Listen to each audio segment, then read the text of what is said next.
everyone. I'm Ariela Morkowitz, the founding director of SVIVAH. I'm so glad to be with everyone today. SVIVAH is about creating a more nourishing communal faith experience for Jewish women, where we define both Jewish and women very broadly.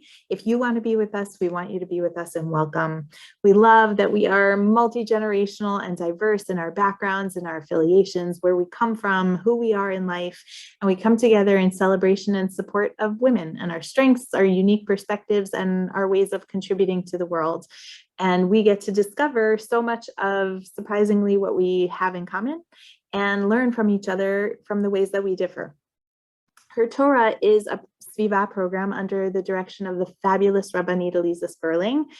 It's dedicated to creating a comfortable space for women who may not organically come across each other, to come together in engaging with each other deeply over our foundational texts. And we use our Torah text as a medium for true community and connection building, where we value our lived experience as a true contributor to something unique that comes out of our learning together, where our lived experience informs so much of what we learn with and from each other. I get to also thank the incredible educators who bring us around some really powerful and beautiful HerTorah tables. But I want to also thank those who make HerTorah possible. First and foremost, Rabbanit Elisa Sperling, who is the brain and creativity behind everything that is HerTorah, and the whole concept of using these rooms to bring us closer to one another, in relationship to one another. Next to Yeshivat Maharat for their partnership in raising the bar in excellence in Torah scholarship and valuing and elevating women's voices. And a big thank you to the Aviv and Covenant Foundations for their faith in HerTorah to create a unique way of learning together in community. So normally, once upon a time, HerTorah was actually in person around real tables where we actually got to hang out with each other. And then we evolved into Zoom HerTorah, which was actually a blessing in disguise because we got to meet women from all over the world through our little boxes and still maintain a beautiful connection with each other and with a still phenomenal group of educators who were able to also come from all over. But this month, we're taking a detour from all that. This month of Elul happens to coincide with the end of summer, the beginning of the school year. Everybody is everywhere. And the high holidays are going to be upon us before we know it. So we wanted to actually take this opportunity to kind of really accompany everyone, wherever they might be, in their Elul experience. And instead of focusing on the connections that we have when we come together as a community, we'll get back to that for sure. But for this month, we wanted to take a moment to elevate and uplift the voices and learning and scholarship of the incredible leaders who convene us, and to take a moment to lift them up and their voices up because they lift us up all year round. So we are so lucky to have such an amazing roster of educators, scholars, thinkers who are generously showing up to think with us and share with us how they're approaching this new year. It's a series of amazing videos. You can go to our website, svivah.org, and sign up for our mailing list and make sure that you will not miss a single one. We'll send them right to your inbox. You can follow us on Facebook and Instagram too. But today, I am over the moon excited to get to hang out with Kohenet Rachel Kann. I'm going to introduce you and sing your praises for a hot second. My goal is to make you blush. Let's see if I can do it. I am just so grateful that you are here to share how your perspective and your thoughts about what it means to enter into a new year this year. But I want to talk a little bit about who you are to me and who you are in the world, and just show my profound appreciation for you for being here. I met you, it feels like forever ago, but it wasn't so long ago. And it feels like a different lifetime. It was right at the end. It was the end of 2019. Oh my gosh, that's crazy. You're right. Totally right. But plus, because we're like friends for a million lives. So yes, definitely. You and I were shopping buddies and, kibitzers 100 bazillion years ago before we were even us. You were the first Kohenet that I had ever come across. And for me, that was a new concept. And I am so appreciative of your introduction to me of this concept of what a Kohenet is, who the Kohenets are, and what they think about and how they approach our faith and our tradition, and how they bring such uniqueness and a different perspective that is so new to me, who's someone who had such a traditional upbringing, but at the same time, so not revolutionary, so organic, and so like making sense, and just being like, of course, that is something that just totally feels so right. And through you, I just remember meeting you and feeling your energy that was so palpable from across the room, how you are someone who, you know, can bring so much energy to a space, and at the same time you have this beautiful ability to contract yourself and pull out the energy of those around you. And I've seen you do it in a classroom as a teacher. I've seen you do it just in interactions, and it's remarkable because it's a skill, it's a talent, it's not something that you learn, and it's so amazing. I'm gonna tell people what you really do, because that's like who and how you are in the world, but what you do in the world is equally as amazing, being a devotional poet and ceremonialist. You have dozens upon dozens of awards and accolades for your writing and for your teaching. Your latest poetry collection, How to Bless the New Moon, I decided is going to be my new thing, my shehechianu, my gift to myself for this new year. So that's at Ben Yehuda Press, and I'm excited to get my copy, and I hope other people will too. What I'm going to encourage other people to do is to, all of your information about how to find you is going to be included in this video and in everything on our website, but take a minute and go Google Rachel Kann, go find her website.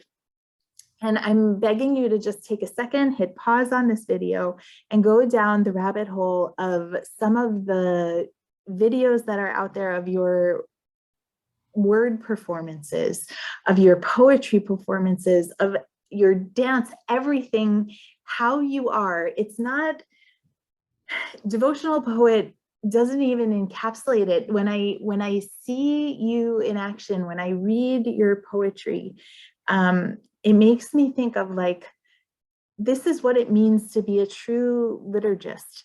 This is what it must have been like, the people who were able to kind of capture the words that were supposed to break open hearts in prayer.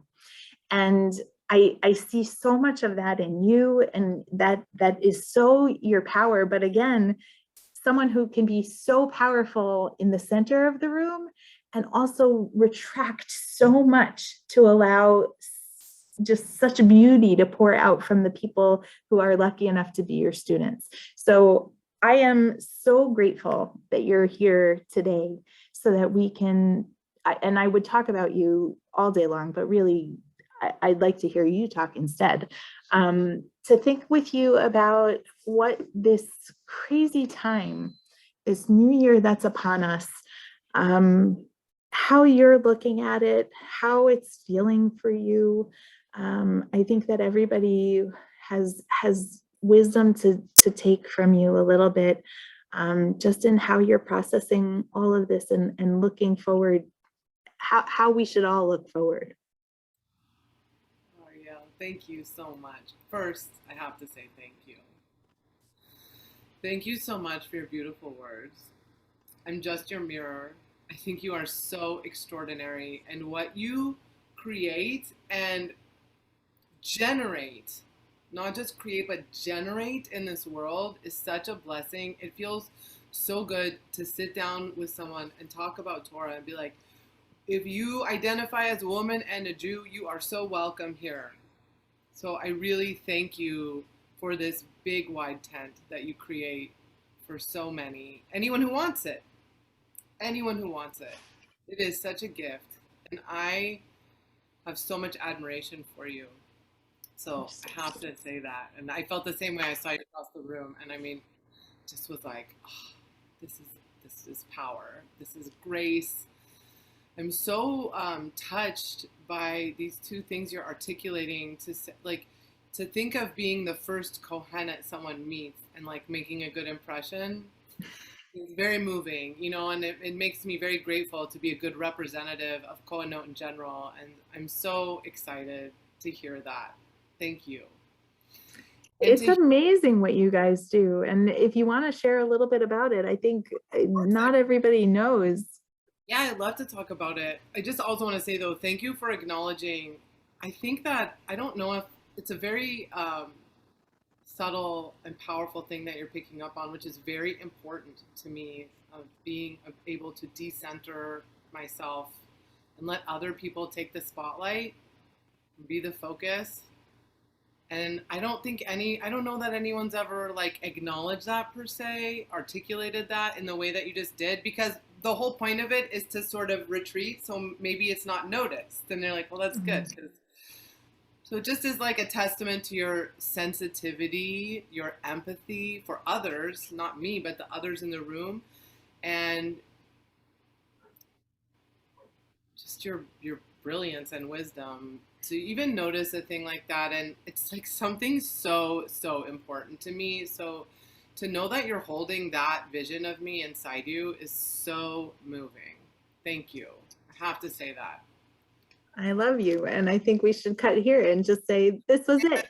We're done. It's a love fest. This is what Elul is all about. But it's great. I love that we're like, actually, if you don't mind, I'd love to just say a little bit about Elul, even though we're like on our way. No, please.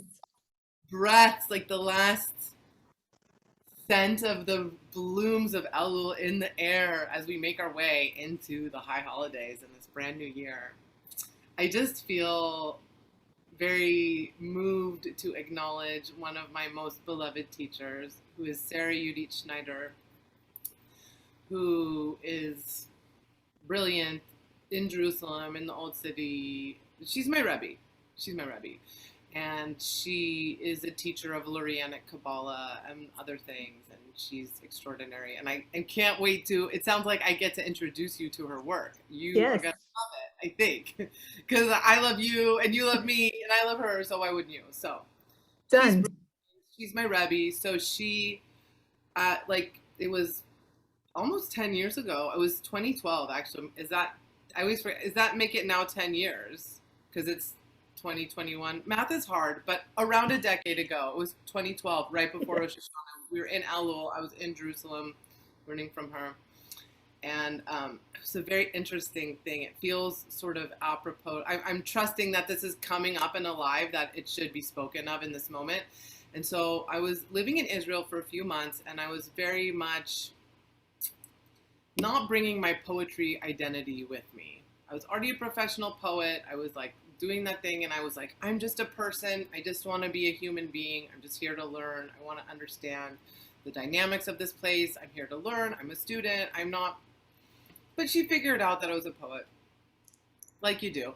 And then we were in Elul, and she was explaining to me, she's like, this is the time, right? My liege is in the field, right? So you got to talk to the infinite, and you need to pray in your own words. Like, this is the time. This is what we do. And you're a poet, so you have a responsibility. Whoa. To do this. You need to go. You need to do your prayers for Elul. And my story, and it was true, was like, I just want to be here as a person, da-da-da-da. But it's also feeling very blocked, not in a creative flow state. And so I went to the hotel and just sat there and prayed and was like, please, like, just help me get this transmission. Like, what is it? And something came through, and I hadn't written in a very long time. And so thus began my process of writing Elul poetry. So I write prayers for Elul, every Elul. And you do? Yeah, because listen, she's my Rebbe. So she told me I have to do this. So you're right. Listen, you do it. If somebody tells you to do something and they're very wise and they're your Rebbe, you just do it. Yes. And so I just, but I offer that, like, we're still in this moment. It feels more important than ever for people to know, not just me, for all of us to know that we have this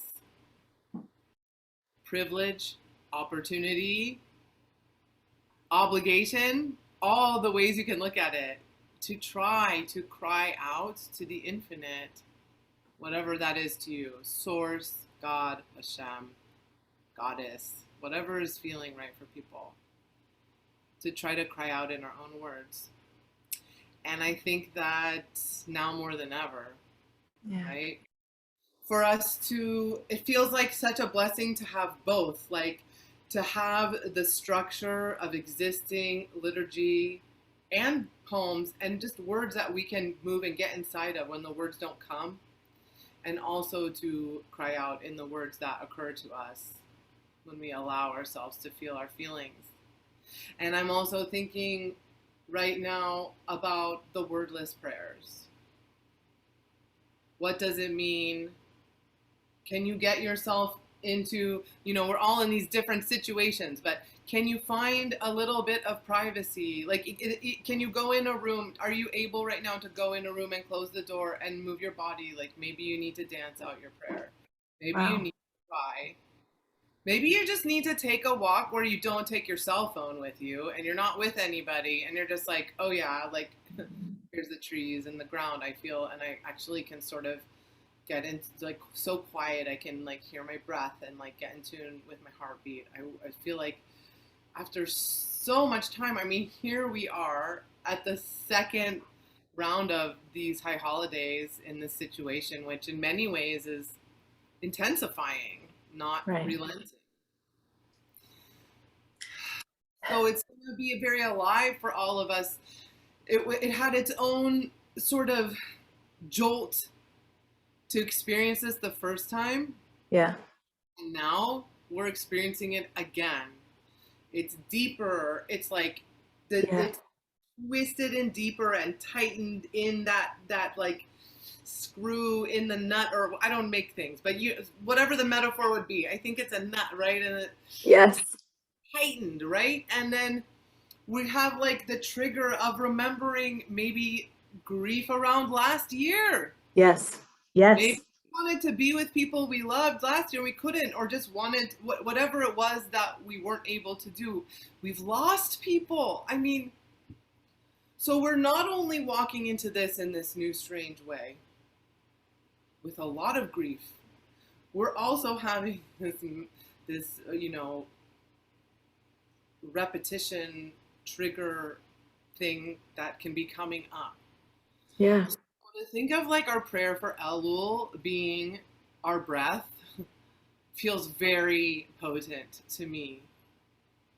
Like, can we find time, 30 seconds, to be alone, whatever that means, just a moment to just drop in and find the breath and be so grateful for our breath.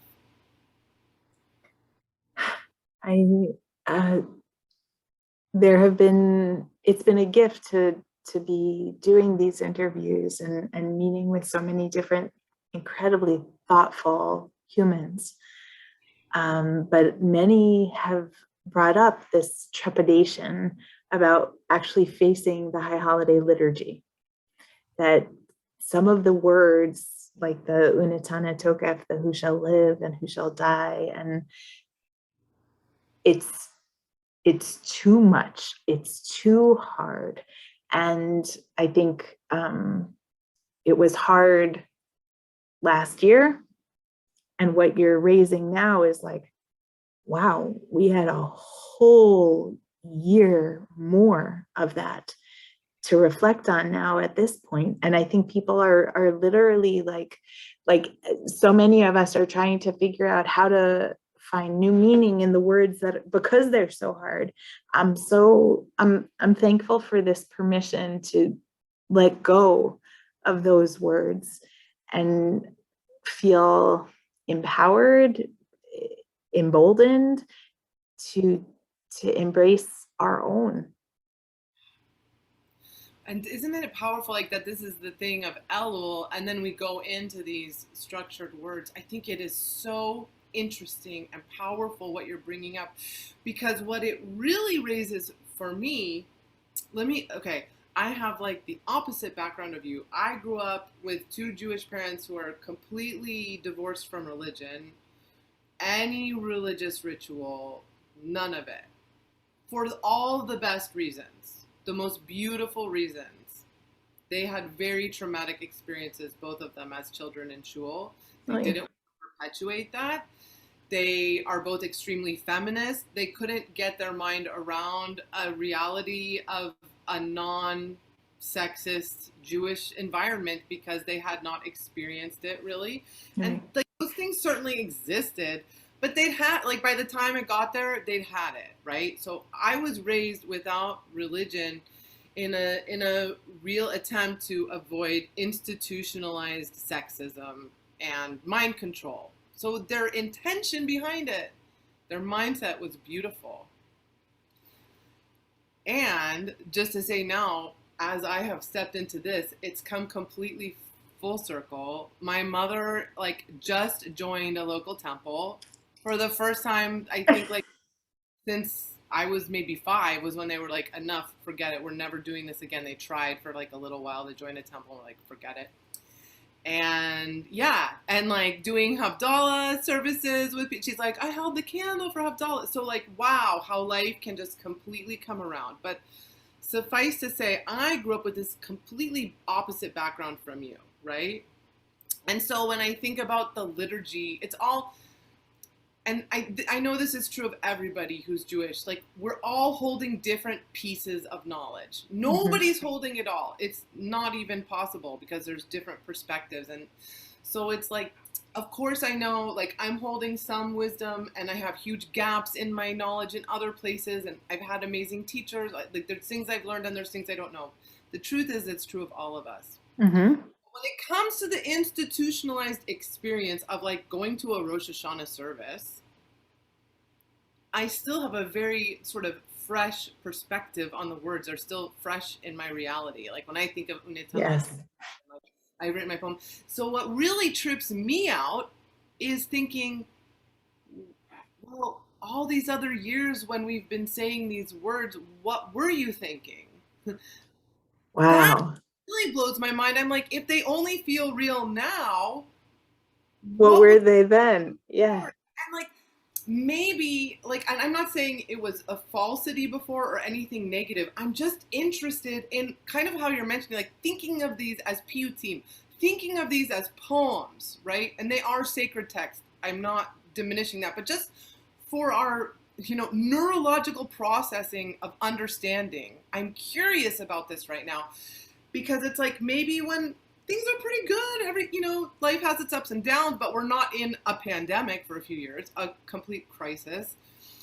Like, we say these words, we get to, any number of moments throughout the liturgy of these are super intense, Kol Nidre, and it's like, maybe in a normal time when we're like, yeah, I'm kind of in it.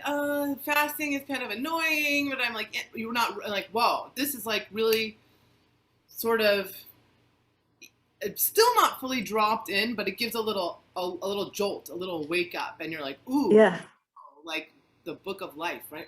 Wow, who's going to live? Who's going to die? This is intense. Where normally it isn't. And now it's like, it's so real and intense that it feels like like if it's working in a peaceful time, almost like a balancing, not a corrective, I don't want to say that, but like a balancing. And now we're like so here that we're like, whoa. But I also wonder, like, but did we mean it all the other times we said it? Did we mean it? Because like, it's just an interesting thing.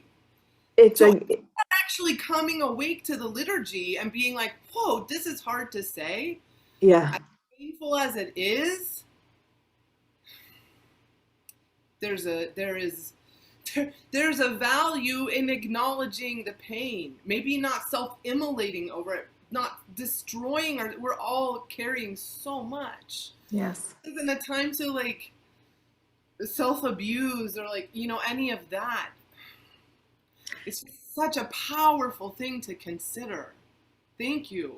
No, this, you woman of words, I think so much of it is like, this marking of passage of time, right? You can remember where you were this Rosh Hashanah past, and remember it helps you, put those bookends so that you can remember what the year held and think about who you were then and who you are now. But you, as this wordsmith and this poet, what words were you saying? What did they mean to you? What was your kavanah? What was your intention when you were saying this? And what did the words, what did the power of the liturgy, what was its power to you then versus now? And I'm sitting here and thinking, you're right. You're 1000% right. How many years have we said the same words? How many years have I faced the same page in the machzor, in the prayer book?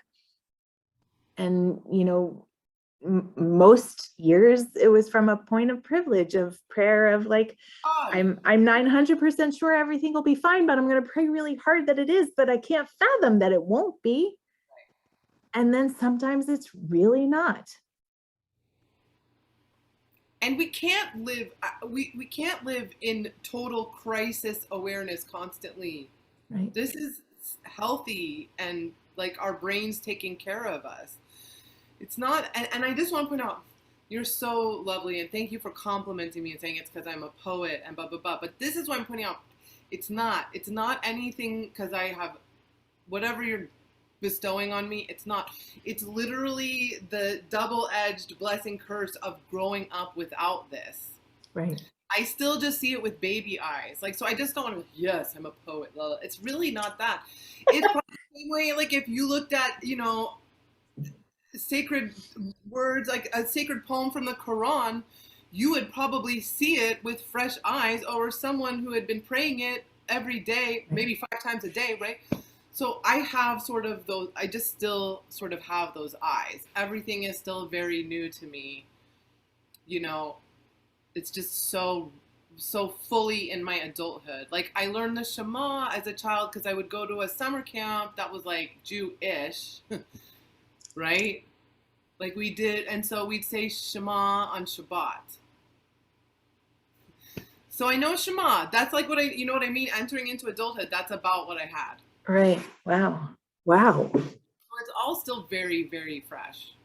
So really, I just mentioned that it's not anything like wisdom or words. It's really like the gift of a child's eyes. Like I bet an 8-year-old could ask these same questions. Like even by bar mitzvah, you might have had enough that like it's ingrained, which has its own beauty, right? Like yes, they're so beautiful. I think though you pay attention to the words because words are so meaningful to you. I think you're going to read closely. You're going to look at it, and as holistically as part of the experience, you give it weight. And I think reading the words, like I think I've been facing those words with trepidation and going, oh my gosh, how am I going to say them? But I think now you're bringing up this other question of who was I when I said them last? And how am I saying them now? And what do they mean to me? What did they mean to me then? And what do they mean to me now? And to think about that transition of self through the words. I even feel like I love what you're saying so much, and I would even take it back one more year, be like, who am I now? Who was I last year? And then who was I the year before that? Right. I mean, of course, everyone go as far back and back as you go, but I really think there's some power in these 3 specifically. Because that was just moments before, but we just didn't know. I know. Yeah. Yes. The idea of us all standing, I think about that every, like on Yom Kippur, this last Yom Kippur and this Yom Kippur, it's like we had no idea. We had no idea what was coming. And it shakes you. It really does. I'm actually, can I share something? I'm remembering something I think you'll find so interesting. I'm remembering something very specific about my last in-person high holidays, which was I was like, I was doing programming at a conservative shul, so I was doing like sort of alternative, like you do if you're me, like alternative programming when things are going on, and we're doing like, Rosh Hashanah soul journey and like guided meditation, all that stuff. But I'm also was like part of this shul community, and so a few people have been like, oh, do part of like the praying with us, be part of the davening team, and like we'll do. And I was like, oh yeah, sure. And so it's like, it's like straight up like just the conservative melodies, the classics, da da da da da, with like sheet music laid out for everyone and all the things, and people are broken into vocal sections like a choir, which by Wow. the way feels to me, this is no tea, no shade. It's just because my personal experience, it feels very Christian to me because I didn't have Jewish experiences growing up. So I'm in like a Hamish shul with a mechitza. I feel like I'm having a Jewish experience. When I am in like a conservative or reform where it's like people in business suits singing with like it feels very my experience of a mainstream Christian experience, because that's all I have in a context to place it in of my childhood growing up. And I'm just more interested in a raw, wild thing. Mm-hmm. But it's cool. I was into it. So all that to say, so I was like sitting there and I was like trying to be part of the practice, and they're like, okay, so you'll be singing the alto of course, the alto section, and da da da da da. And I'm like, I don't really know these words well enough to just be like doing this without looking at the words and learning some elaborate melody. I have all this like a whole story for another time, but like singing trauma and trauma around my voice from childhood of like being shamed around singing, Oh no. all this stuff. But like whatever, I've worked on that. But just suffice to say, to like be in this situation where it's like, oh, like opera people, like sheet music, and I completely wigged out. I was like, and but they were like, this, like, do you not understand the words? Da, da, da. And like, I think they just didn't know. Like, people assume I have a background I don't have, right? Right. Like super triggered and overwhelmed, and I was like, I have to go, like this is not a match for me. And it was like totally peaceful and fine, and I left. And I just like think back on that moment, like what if that was my last chance to like be on a bima with other human beings davening these prayers? Wow. It could be, please God it's not. And I don't think I made the wrong decision. Like I was doing really good self-care. I wasn't going to be able to meet the moment of like 5-part harmony with these prayers. I don't have, I'm like banging a drum in the floor, Yeah. So like I served the service. I served my well-being. I did the right thing. It Yes. wasn't like I could leave them in a lurch. We thought we hired an opera singer. I'm like, I don't know what, but wow. Like then I go, wow. What if that was that? Yeah. That's crazy that was your last in-person experience. And it was fun, and it was beautiful, and I did things on the beamer for them that were right for me to do, and I went and did my Rosh Hashanah soul journey, and we had our meditative apple honey experience, whatever it was, like, it was all beautiful, but I just, like, those little things, like, that's why I say I wonder about thinking back, not just to last year, but the year before. And I say all this, like, I really want to encourage people who were, like, offering these suggestions to like, take care of their own amygdala, frontal lobes, like, really take care of themselves and, like, do these things only if they can do it. Do you see Pearl back here wanting to? Sixth pet of the interview series. The other priestess. Yeah. We love it. This is Penina, the priestess. So hello, Penina, the priestess. Might as well acknowledge her. I'm going to hold that because I think for me, especially, I'm not sure whether or not I'm going to be in person services or not, or at home. And the idea of like finding meaning outside of a sanctuary, outside of like, the tried and true, like year after year after year of habit of what is familiar, it's hard for me. And I'm thankful for a challenge of to myself to think in this cyclical way, to put myself back, and think about progress, think about change, think about evolution, think about journey, and do it through this process of the prayers themselves. I thank you for that. I think, you know what, I wanted to ask you also, this is not just any old new year, it's also the beginning of another cycle, this idea of Shemitah, of a sabbatical year. And so just all of your everything about cycles is something that is totally your speed. I'm wondering if you thought about that, because that is a whole other layer onto what this new year is, and one that I'm glad for, but also it's like, oh, I gotta write my list of like things I have to think through this entire high holiday season. Yeah. I'm thinking, and this feels like a good time because you asked me before, I want to acknowledge Kohenet as an institute, and not an institution, let's say an institute. Yes. Because I'm so grateful for their radical, earth-based, feminist education that I received towards my ordination. So I'm just feeling like I want to thank the creators, or Rabbi Jill Hammer, PhD, and Rav Kohenet Tea Mashir, Rav Kohenet Shoshana Jedwab, and Kishira Lev Fife, and just the team that makes Kohenet exist so that I could like have this learning. And like with that said, all Judaism is earth-based Judaism. It's like so, it's like,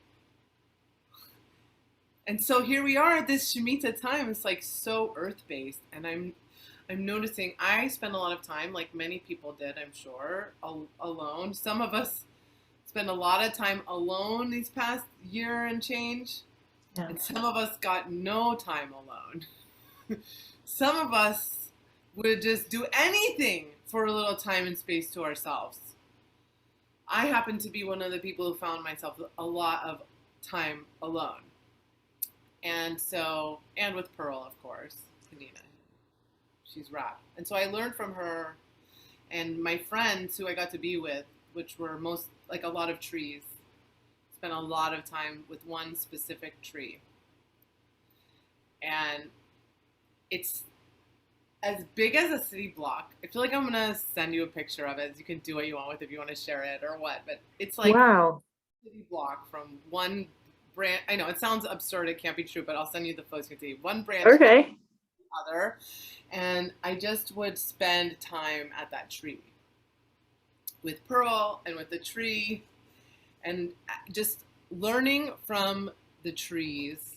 And this is not just like my experience sitting from the tree, but like the latest science, you know, the latest information that we have about how trees communicate. And as we go into this Shemitah year, it's like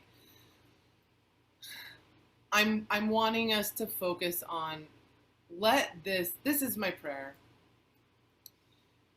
Please, God, let this be the end. Let us have fully reached the end point of capitalism.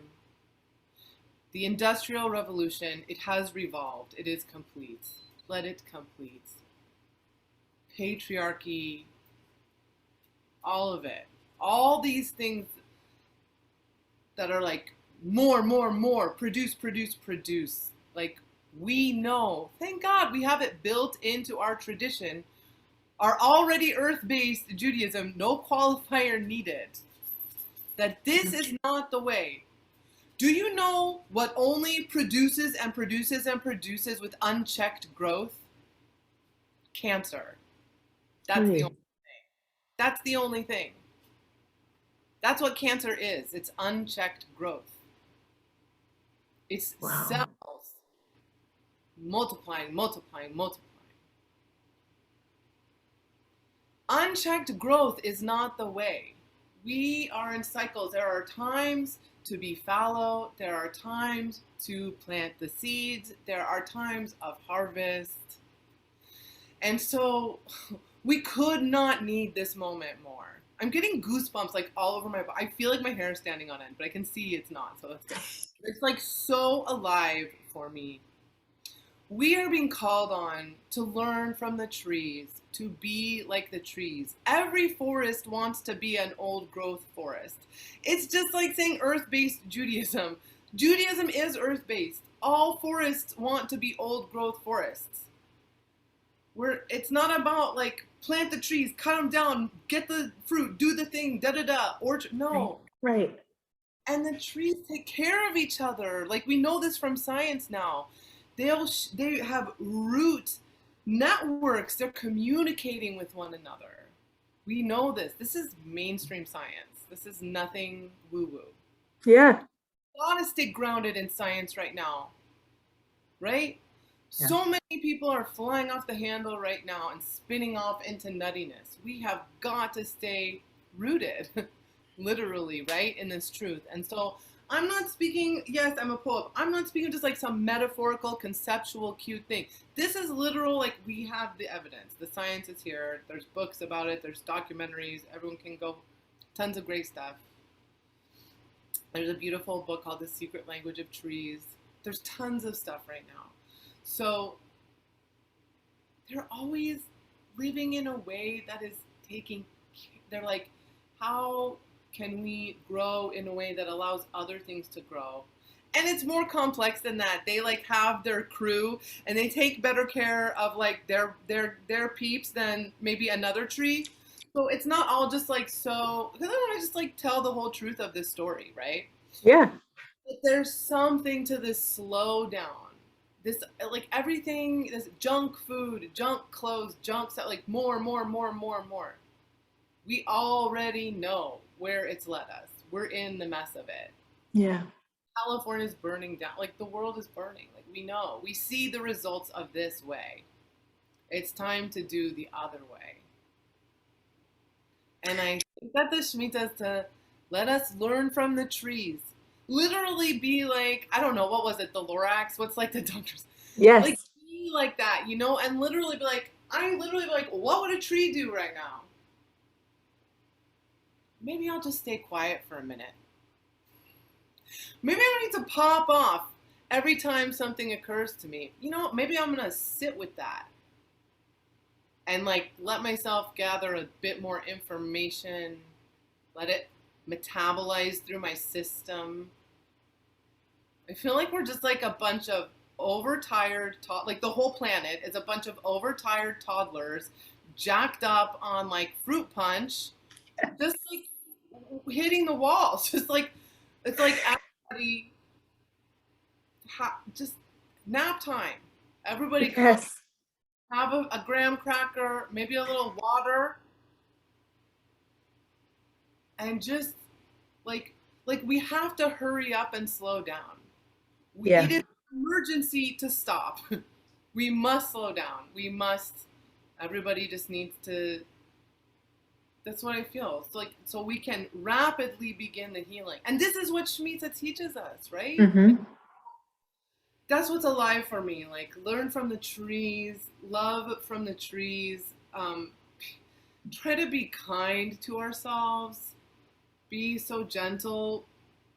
You know what else I feel like really just wanting to speak into this? What? People have grown so much in their sensitivity. Being on Zoom and not being able to be with the real live person, Mm-hmm. it's awful. And thank God for this miracle that we can sit here and do this. Yes. Both. Yes. And so from having so much time where we're communicating this way on a screen, but we're not physically with the other person, many tough things have come from this. And one of the good things that has come from it, I've noticed that people are a lot more sensitive and tuned into one another because we're not able to pick up on the physical cues that we're not even consciously doing when we're with physically another person. What do you mean? What does that look like? I feel, okay, let me give you an example. I'll give you just like a very, and people are less worried about being weird. Like we've all been in this very extreme situation. So I'll give you an example. I did a writing workshop just a few days ago.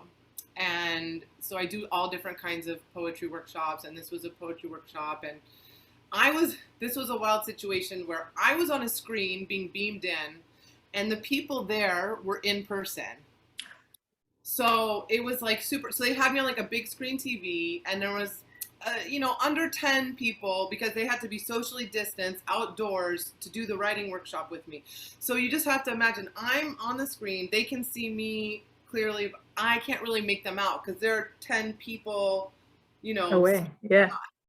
So I can't pick up on really their facial, anything, body, nothing. And so normally when I have people, if we do a workshop, and then I'll ask people if they want to share, and if anybody wants to share, and then they share, and then I'll invite other people to provide feedback, loving, positive support, like what resonated for you, what did you like? And I can pick up on the energy of how to invite that. There's like a few different ways to do that, and some ways are much more appropriate than others given the environment, the group of the specific people in the room, a bunch of things I cannot pick up on, right? They're Right. little blobs on the TV. I can't even see I don't know if I can hear the poem. Are they crying? Are they laughing? I'm not really sure what is happening in their interaction, which is the most real thing happening, right? I'm Yeah. here doing this thing, but they're there with the flesh and blood humans with each other as somebody is doing a vulnerable share. So I didn't really think of, I didn't know what it was going to be like until it was in the beingness of it. And so after I was like, okay. And I looked at the people and I was like, okay, what is the invitation that I give now? And it just like, and I'm doing this forever now because people are ready. And I just said, everybody turn to, make up a name, Sam, and just beam your gratitude and appreciation towards Sam. And everyone just did it. They didn't bat an eye. And these are like average Joe normal people. These are not like I'm in a room of like energy healers or even. And this was a group of people like in their 60s and up who are just regular people there to have a different experience. They're not professional writers. They're not artsy, they're just humans. And they just all went, hunk. One guy put his hands up and it was like probably like a minute went by. Like Sam took it and received it, and they just beamed it over. And I was like, this is different. Wow. If I had done that, a year and a half ago, some people might have been into it, but other people would have looked at like, what is going on, And so that's what I'm talking about in terms of an empathy and a sensitivity that from having to, I feel you right now. We're here with a screen and thousands of miles between us. I feel you. I feel your presence. I don't know if for both of us or any of us, if it was quite this cultivated. Wow. This all the time. And I'm not like happy. I can't wait till we can be back in person again. And I'm seeing the strands of positive. Yeah. With this newfound sensitivity that we were forced to cultivate by not being able to pick up on physical presence energy, which is a very real thing. We can use this sensitivity for navigating this Shemitah year, for navigating these holidays. Before we even get, geez, everybody's gonna be having a lot of big feelings. We can be tender.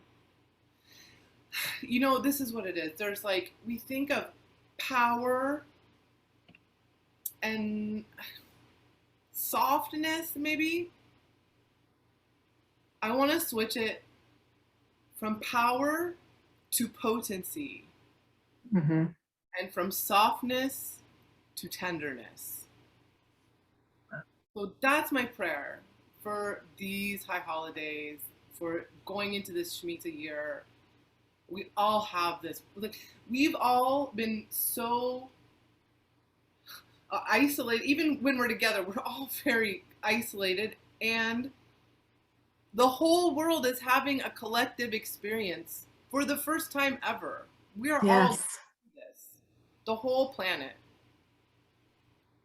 I think there is one island, so if it's still true, I think there is one island somewhere where there's no COVID. I don't know though, but at this point, even New Zealand, you know? So, which I would like to actually take back to say Aotearoa. I want to start using indigenous names and like always really doing that. So I'm trying to practice that. I wonder if we can achieve that slowing down of Shemitah, that idea of like I'm sure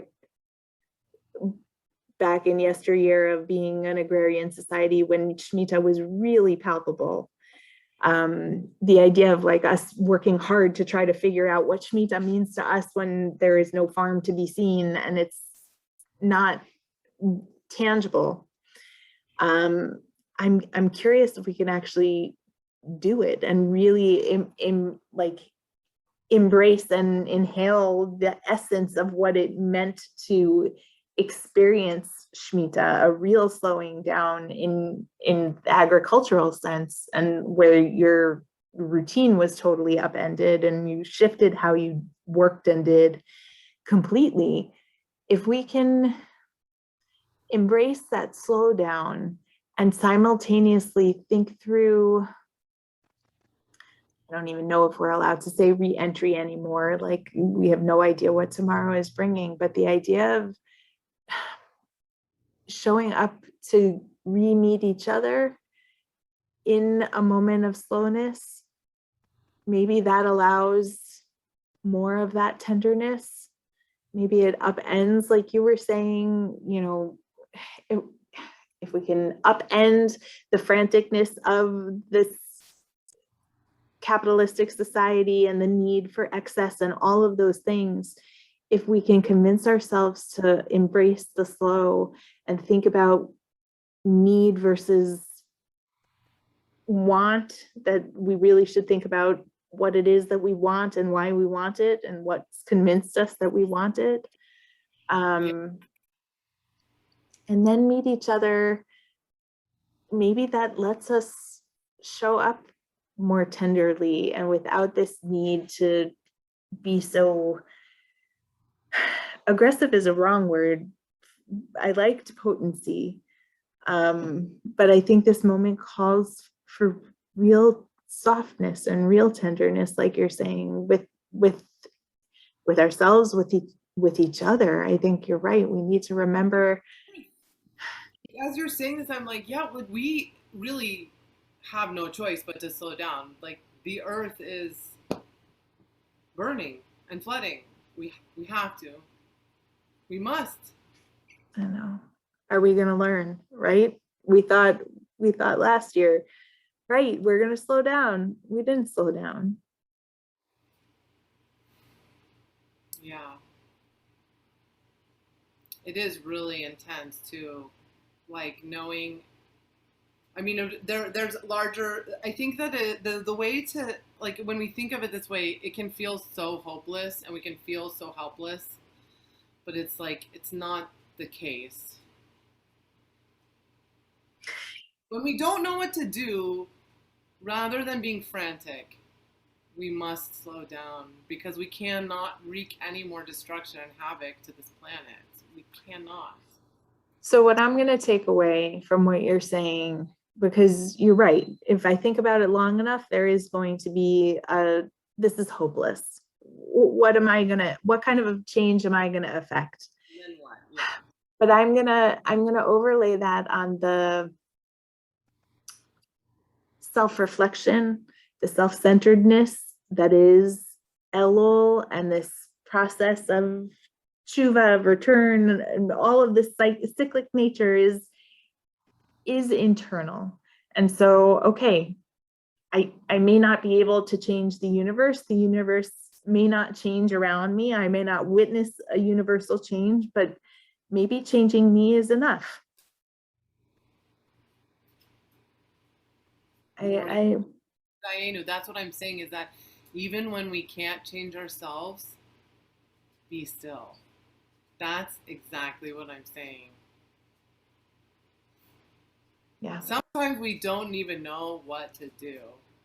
And so when we don't know what to do, it doesn't mean, you know, check out, but just to let yourself have that pause to figure it out so that you can change, move forward, whatever that thing is, in a in a in a way that is, I'm not trying to speak against intuition. Sometimes you just know and something drops in.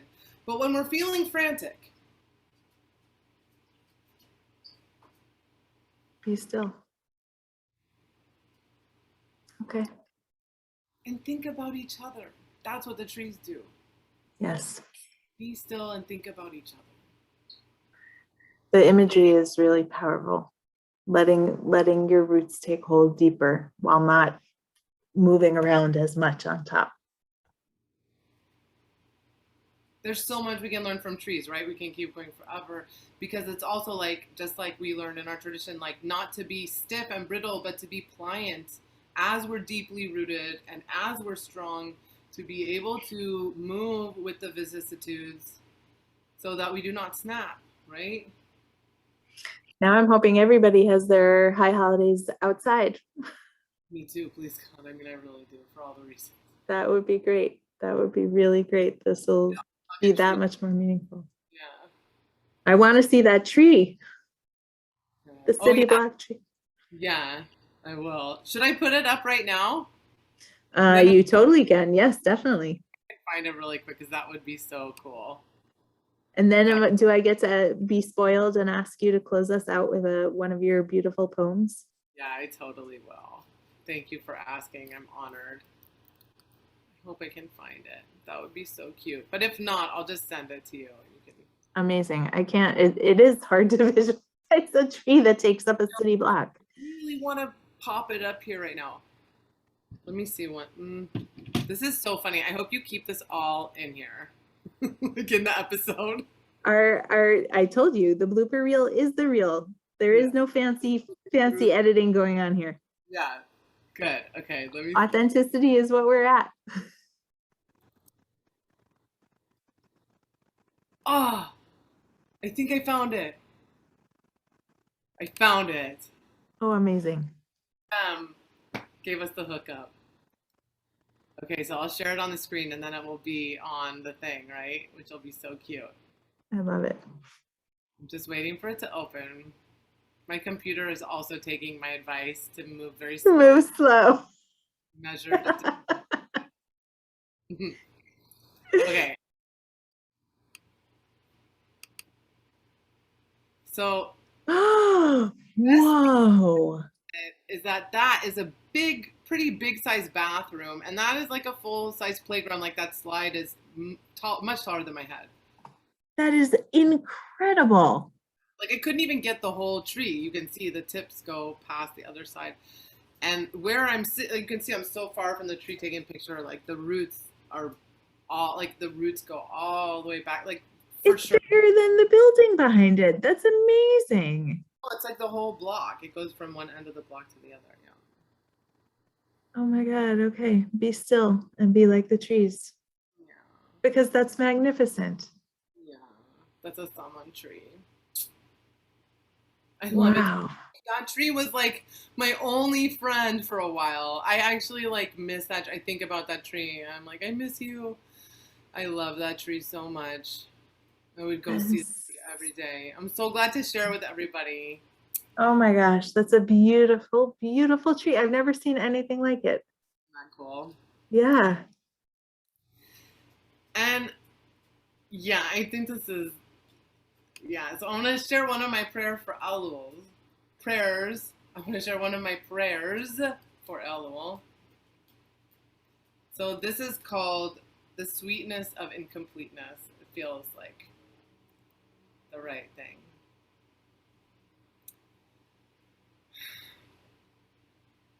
Thank you so much for having me here and having this conversation with me. You're the best. Thank you for sharing. My honor and pleasure and joy. I, me, us, we are reunited in the wide open field that lies outside the falsified boundaries of space-time, beyond the promise of all promised land. We hunger to love the undiscovered. We long to grow fond of wanting.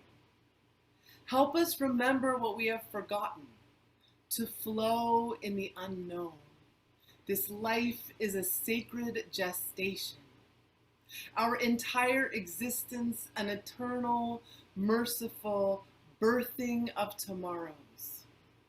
I, me, us, we pray that we may taste the sweetness of incompleteness, to understand that we are being sung into existence, that the melody is in progress and cannot be predicted. The best infinity, the constellation of possibilities, is beyond our comprehension. Uproot the arrogance that leads us to think we've figured out how the story ends, when the quintessence of this human condition is not knowing what comes next. Let us remember that everything makes sense and feels predestined in past tense. The train keeps on rolling. The plot won't stop unfolding. One thing we can count on, our singular guarantee, reaching the conclusion equals death. Until then, it is messy and complicated. Preferences will be amended. Changes of heart will take place. Clarifications will be made.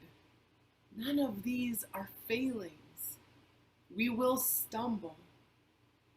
May we be humble enough to shrug off the mantle of habit that binds us to the awe-inducing efflorescence blooming before our faces. May we be present enough to catch the sweet scent right under our noses. Break us of expectation. Help us kick our collective addiction to permanence. Let every twist feel like blessed destiny, like the best case scenario, like the bliss that it actually is. Pluck I, me, us, we, out of the spirit house in the dead center of night, to show us the flower sprouting from within the flower. This is living. Petals spread, blossoming out of more blossoming. This moment will be worth the long loneliness. This sacred teaching will be worth waiting for. Divine and right on time. That is now. That is beautiful.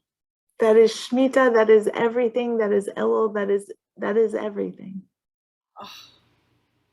Oh, that was amazing. Receiving me so sweetly. It is such a gift. I'm like, that was profound and beautiful and amazing. And thank you. Thank you. Thank you. Thank you. Thank you. My heart is so grateful to your heart for receiving her transmission. Kohenet Rachel, may this year be sweet. May it be filled with blessing. May it be good to you. May it be filled with people who respect and love you. May all that the amazing creativity and energy and wisdom that you put out into the world come back to you. May this year just be blessed. May it be good. May it be better. Amen, amen, amen. I bless you, dear angel, to be so surrounded with a force field of love and protection surrounding not just you, but your whole beautiful family. Thank you. Your whole family, ancestors and forward progeny. And may you know rest relief, so much love and appreciation and momentum for all that you create that brings so much Torah to so many. And may you be so abundantly supported in this that you can continue to reach so many people in a way that is so easeful and so joyous for you.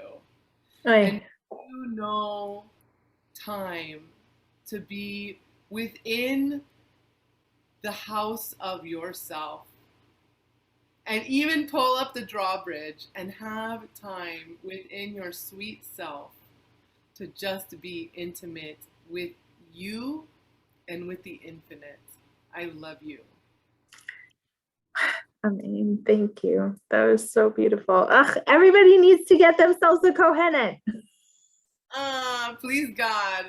But I want to be. Yes, I'm keeping you. I can share you, but I'm keeping you. Okay, this Love Fest is the bestest part of Elul for me. I am taking you, every bit of you, with me into this new year and keeping you close. We get to wish a Shana Tova to everybody who's watching. And may it be a blessed year for everyone. May you find what you need in yourself and take what you can from the people around you who are doing the same. These new discoveries. Thank you for being here today. I would love for not just Kohenet Rachel to show up in your inbox. All of these amazing interviews have just filled Elul in a way that is totally unexpected. In a month that has felt very disjointed, but I hope that you're all enjoying this amazing wisdom and time, feeling all of these different presences and pastoral voices. This has been such a gift to do. Thank you for being here. Thank you for doing this, and a Shana Tova to all of you.